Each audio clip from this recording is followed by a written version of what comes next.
Reporter जी के digital platform पे आप सभी का बहुत बहुत स्वागत है। मैं हनु सैनी संवाददाता आप सभी को पल पल की अपडेट और खबरें से रूबरू कराने का काम करता हूं। आपको बता दूं कि पूरे देश भर में आगामी जो चुनाव है उसका बिगुल बज चुका है और उसको लेकर के सभी जगह, अगर मैं अभी बेसिकली अभी बात करूं तो अभी मैं हरियाणा के गुरुग्राम में हूं और अगर मैं बाकी ज़िलों की भी बात करूं, सभी ज़िलों में जो है सभी पार्टियों द्वारा अपने अपने कार्यकर्ताओं को मजबूत किया जा रहा है। पार्टी द्वारा उनको आने वाले चुनाव में किस तरह की रणनीति तय करनी है और कौन कौन से उनके कार्यभार दिए जाने हैं, कौन कौन से वो क्षेत्र में काम करेंगे, लोगों के बीच में जाकर के उनकी समस्याओं का समाधान करेंगे। ऐसे काम कार्यों को लेकर के लगातार सभी पार्टीज अपने अपने कार्यकर्ताओं को मजबूत करने का काम कर रही है। ऐसे में अभी हरियाणा के गुरुग्राम में हम मौजूद हैं। पीछे आप मेरे देख सकते हैं बीजेपी कार्यालय है और गुरुग्राम में अभी जो है प्रवक्ताओं की, सभी इनके कार्यकर्ताओं की जो है बैठकें चल रही हैं। उनमें उनको उनका कार्यभार सवाल दिया जा रहा है कि कहाँ कहाँ कौन कौन से क्षेत्र में जाकर के उनके कार्यकर्ताओं को काम करना है, किस किस चीज़ों को लेकर के लोगों के बीच में जाना है और कौन कौन से कार्य ऐसे हैं जिन पर उनको काम करना है। ऐसे में कई सारे नेता ऐसे आज जो यहाँ पर मौजूद रहे, जरा उन्होंने क्या कुछ कहा वो सुनते हैं। देखिए, आज हमारे चुनाव के प्रदेश प्रभारी, सह प्रभारी और पार्टी के सभी प्रमुख लोग आज यहाँ पर कार्यालय में उपस्थित है। और जैसा कि आप सभी जानते हैं कि चुनाव की तैयारी को लेकर विभिन्न स्तर की बैठकें की जा रही हैं और अब हरियाणा के अंदर चुनाव के और गति दी जाए उसके लिए पार्टी के विभिन्न मोर्चों को, प्रकोष्ठों को, पार्टी के पदाधिकारियों को जो उनकी तय जिम्मेदारी है उसकी एक रणनीति बनाकर, रूपरेखा बनाकर उनको काम देकर और संगठन के और चुनाव को मजबूती से आगे बढ़ाया जाए, उसके लिए आज के विभिन्न स्तर की बैठकें। हमारी हमारा नेक्स्ट पूरा फोकस करते हैं और ये हमारा 5 साल इलेक्शन तभी से हमारे बने हुए इनकम कार्य करते हैं। आज इलेक्शन को लेकर हमारे मीटिंग में हमारी ड्यूटी लगी हुई है। हम सारे जितने भी संयोजक हैं, प्रभारी हैं, इसी तरह से तो सब लोग यहाँ पर आए थे। 10 की 10 लोकसभा 10 की 10 सीटें हम हरियाणा प्रदेश की जीते हैं। हमारे कार्यकर्ता इसी जोश से है, जिस प्रकार से प्रधानमंत्री जी ने कहा 400 पार का नारा दिया है। जो कार्य हुआ है उन्होंने कहा तो थाली बजेगी तो पूरे देश में थाली बजेगी, उन्होंने कहा दिए जलेंगे तो पूरे देश में दिए जलेंगे। अब उन्होंने 400 पार किया तो 400 पार हो गए। चुनाव प्रबंधन के नाते जो पार्टी के जितने डिपार्टमेंट हैं और किस तरीके से हम लोग मैनेजमेंट करें उस पर पूरी सारगर्मी चर्चा हुई है।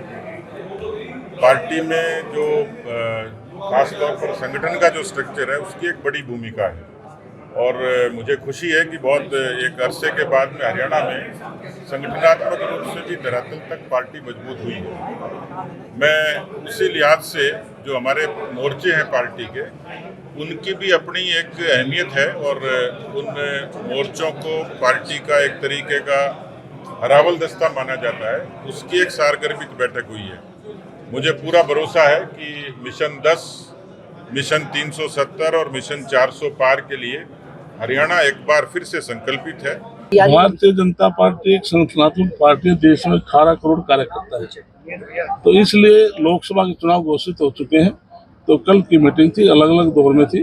कल माननीय मुख्यमंत्री नायब सैनी थे, पूर्व मुख्यमंत्री मनोहर लाल जी थे और राजस्थान से जो प्रभारी सतीश पुनिया जी लगाए हैं और उत्तर प्रदेश से सुरेंद्र नागर जी राज्यसभा सांसद हैं, वो थे सुभाष बराड़ा जी जो संचालन समिति के संयोजक है, संगठन मंत्री जी और सभी क्लस्टर इंचार्ज और सभी संयोजक प्रभारी सभी को बुलाया गया था। तो अलग अलग से हमने सभी क्लस्टर वाइज फीडबैक लिया तो अब तक क्या कार्य किया है। तो हमने पूरे हरियाणा प्रदेश में सभी क्लस्टरों में, सभी लोकसभा में हम कोर कमेटी बना चुके हैं, संचालन समिति बना चुके हैं, विधानसभा तक कोर कमेटी संचालन समिति बन चुकी है और हमारे 38 विभाग हैं, उसमें से 36 में हम प्रॉपर ड्यूटियाँ लगा चुके हैं कि कौन कार्यालय में रहेगा, कौन संचालन समिति का संयोजक है, किसको क्या जिम्मेदारी दी है, वो सारा काम बांट दिया गया है। और हम अब अलग अलग डेट में हमने तय किया है कि हम विधानसभा सत्र में जाएंगे और 6 अप्रैल को स्थापना दिवस है। हम शक्ति केंद्र और बूथ स्तर पर हम हर घर के ऊपर झंडा लगाने की योजना बनाई है और वो पूरे हरियाणा प्रदेश में 6 अप्रैल को तो भारतीय जनता पार्टी स्थापना दिवस है, घर घर पर झंडा लगाने का भी काम है। देखिए, इसमें अलग अलग जो हमारे वर्ग समूह बने हैं काम के आधार पे, उनकी बैठकें कल से चल रही हैं और ये बैठक लेने के लिए विशेष रूप से जो चुनाव के प्रभारी लगे हैं, डॉक्टर सतीश पूनिया जी राजस्थान के बहुत वरिष्ठ नेता हैं, और सुरेंद्र नागर जी राज्यसभा के सांसद और सह प्रभारी हैं। तो कल से बैठकों का दौर चल रहा है, चाहे वो प्रबंधन समिति की जो हमारी टीम है उसके प्रमुख नेता कार्यकर्ताओं से मिलने की बात हो, प्रबंधन के विषयों के ऊपर बात करने की बात हो, या फिर लोकसभा के प्रभारी क्लस्टर के प्रभारी लोकसभा के संयोजकों से मिलने की बात हो, या फिर जो मोर्चे हैं 6 मोर्चे हैं पार्टी के, युवा मोर्चा है, महिला मोर्चा है, किसान मोर्चा है, बैकवर्ड मोर्चा है, एससी मोर्चा है, अल्पसंख्यक मोर्चा है, ऐसे सब मोर्चों के प्रदेश अध्यक्षों के महामंत्री प्रभारियों से बातचीत हुई है और आगामी दिनों के इसमें कुछ कार्यक्रम भी तय हुए हैं। जैसे अभी कुछ विधानसभा क्षेत्रों में पार्टी की रैलियां तय हुई हैं, लगभग 20-22 विधानसभा क्षेत्रों की रैलियां तय होकर के उसमें मुख्यमंत्री जी जाएंगे, पूर्व मुख्यमंत्री जी जाएंगे, पार्टी के सीनियर नेता जाएंगे। इसी प्रकार से 6 अप्रैल को भारतीय जनता पार्टी का स्थापना दिवस है, उसकी तैयारी के लिए भी कार्यकर्ताओं की जिम्मेवारी लगाई है और उस दिन पार्टी के प्रत्येक कार्यकर्ता के घर के ऊपर भारतीय जनता पार्टी का झंडा लगेगा, इस बात को सुनिश्चित किया गया है। 14 अप्रैल को बाबा साहेब भीमराव अंबेडकर साहब की जयंती है, उस दिन कार्यक्रम होंगे। तो इस प्रकार से अलग अलग कार्यक्रमों की रूपरेखा बना करके कार्यकर्ताओं को दिया है और अपने अपने जो मोर्चे हैं, अपने अपने मोर्चे के कार्यकर्ता जो भी उनका वर्ग आता है, युवा मोर्चा है, युवाओं में काम उनको दिया है, महिला मोर्चा को महिलाओं में काम करने का एक टारगेट दिया है। हर मोर्चे को अपने अपने संबंधित वर्ग के अंदर काम करने का एक टारगेट आज की बैठक में दिया गया है। तो नेताओं ने साफ कर दिया है कि आगामी चुनाव के लिए वो लोग तैयार हैं। उसी के साथ साथ सुभाष बराला ने जो बताया, उन्होंने कहा कि आने वाली 6 अप्रैल को एक बड़ा भव्य जो कार्यक्रम जो है बीजेपी द्वारा कार्य किया जाए, जो उसको कार्यक्रम को किया जाएगा।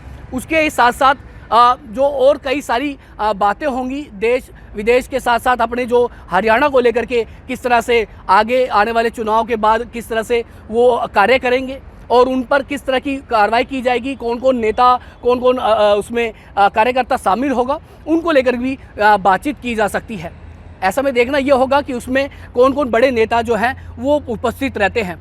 जिस तरह से नरेंद्र मोदी 2 बार यहाँ पर पहुँच चुके हैं, हरियाणा के गुरुग्राम में और रेवाड़ी में लगते यहाँ क्षेत्रों में यहाँ पहुँचे हैं।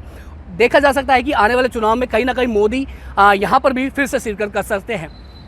देखना अब ये होगा कि इन चुनाव में किसकी जीत होती है और किसकी हार, ये तो आखिरकार वक्त ही बताएगा। बाकी आपको पल पल की अपडेट और जानकारी हम लोग देते रहेंगे। गुरुग्राम से रिपोर्टर जी के लिए हन्नू सैनी, संवाददाता की रिपोर्ट।